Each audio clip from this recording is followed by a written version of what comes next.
Is Christianity resurgent?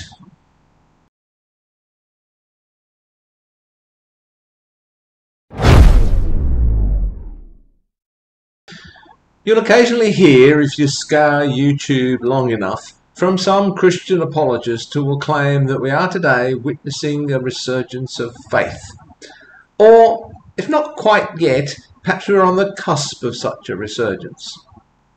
They're generally not able to back this up with any actual statistics, because all of the statistics actually point in the opposite direction, at least in Western societies.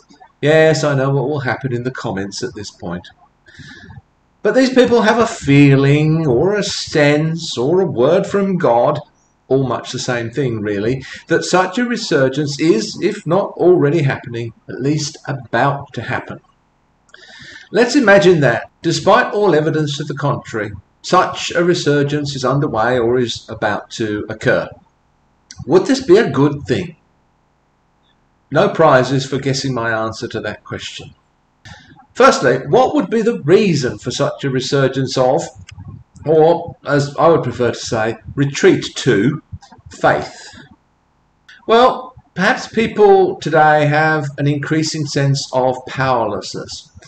They feel adrift, not in control of their own destiny, or they're unable to identify any such destiny, any purpose in life. So they begin a quest for certainty, some kind of anchor. This may manifest itself as a return to religion, but it may also manifest itself as a return to authoritarian government, which is kind of paradoxical because they feel powerless, but the way towards feeling powerful again is actually to surrender their power to a greater power. Perhaps it's both of these things at the same time, both a return to faith and a return to an authoritarian style of government.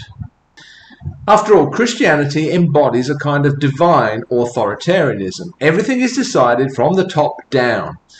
And for thousands of years, Christianity supported authoritarian regimes. These governments were considered to be appointed and anointed by God, and they were to be obeyed.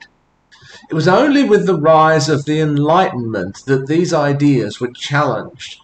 Ideas such as equality, democracy, and reason began to gain ground. The United States was founded by people who largely embraced this new ideology in opposition to the long Christian history of autocracy and theocracy. The US founding fathers embraced the Enlightenment principles that power arose from the people rather than from God, that reason should be used to formulate the laws of the land, and that church and state should be separate. If there is a rise in religious sentiment within Western society, then I would probably argue rather that the existing Christian establishment is just becoming louder and more aggressive in its stance rather than manifesting any actual growth. But if either of these things is true, it's probably no coincidence that this is accompanied by a drift towards political authoritarianism. It's no coincidence that some Christian groups refer to Donald Trump as anointed or chosen by God. This is, after all, a biblical concept. God's authoritarianism is expressed on earth via human authoritarianism. We are, after all, created in the image of God, right? The concept of democracy, the idea of we the people, is totally unbiblical and therefore, in many Christians' eyes, a thoroughly unchristian concept. Despite the fact that Jesus said, "Render unto God what is God's and render unto Caesar what is Caesar's," the New Testament in general has no doubt that the secular powers are appointed by God and should be obeyed. Romans 13:1-3. Let everyone be subject to the governing authorities, for there is no authority except that which God has established. The authorities that exist have been established by God. Consequently, whoever rebels against the authority is rebelling against what God has instituted, and those who do so will bring judgment on themselves. For rulers hold no terror for those who do right, but for those who do wrong. Or 1 Peter chapter 2, verse 13-17. Submit yourselves for the Lord's sake to every human authority, whether to the emperor as a supreme authority or to governors, who are sent by him to punish those who do wrong and to commend those who do right. They're just two examples. Although some people would appeal to this principle with respect to Donald Trump, they seem to have some difficulty applying the same principle to the current Biden-Harris administration.